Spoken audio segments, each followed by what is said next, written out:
اللہ کے رسول صلی اللہ علیہ وسلم نے فرمایا ما بال اقوام یرفعون ابصارهم الی السماء فی صلاتهم، اس قوم کو کیا ہو گیا، اس قوم کا کیا حال ہوگا جو اپنی نمازوں کی حالت میں آسمان کی طرف دیکھتے ہیں۔ فاشتد قولہم فی ذالک، آپ کے لہجے میں سختی آ گئی، ناراضگی کا اظہار فرماتے ہوئے فرمایا اس عادت سے بعد آ جاؤ، حتی قال ابصارہم، اگر اسی طرح آسمان کی طرف دیکھتے رہے تو اللہ تعالی تمہاری آنکھوں کو اچک لے گا، تمہاری آنکھوں کی بینائی چھین لے گا۔ یہ صحیح بخاری کی حدیث ہے اور ترمذی کی روایت میں آتا ہے آقا صلی اللہ علیہ وسلم نے فرمایا ایاک والالتفات فی صلاتہم،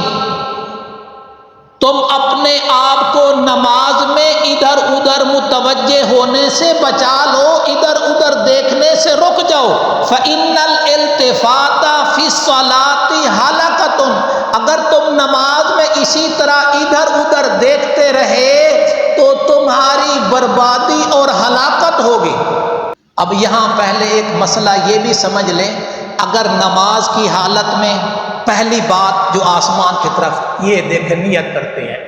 یہاں سے پکڑ لیتی ہیں، جو کچھ کرتے ہیں ہاتھ کھلے ہوتے ہیں، میں نے بتایا ہے آسان طریقہ ہے، یہ پہلے ہاتھوں کو یہاں رکھیں، پھر آہستہ آہستہ یہاں تک لے آئیں، یہاں رکھ کر آپ نیت کریں، ہاتھ باندھیں، آپ کی 3 حدیثوں پر عمل ہو جائے گا۔ اب میں اس کی ابھی زیادہ وضاحت نہیں کر سکتا، آپ میری طرف دیکھیں گے تو پھر بات بنے گی۔ نماز پڑھ رہی ہیں،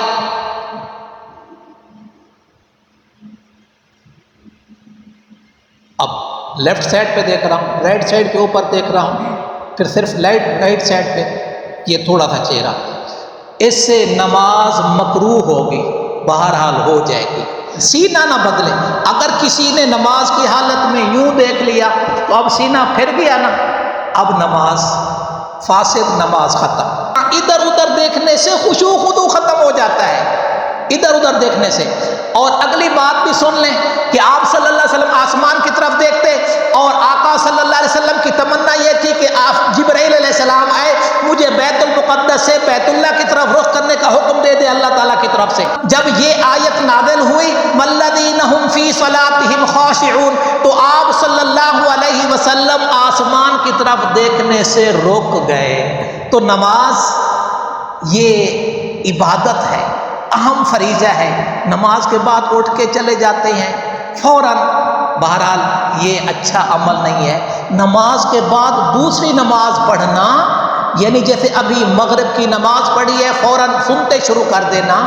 یہ بھی نبی صلی اللہ علیہ وسلم کا پسندیدہ عمل نہیں۔ تو نماز تو ایسا عمل ہے کہ قیامت کے دن سب سے پہلے نماز کی پوچھ ہوگی، جس کی نماز درست ہو گئی اس کا سارا معاملہ ہی درست ہو جائے گا۔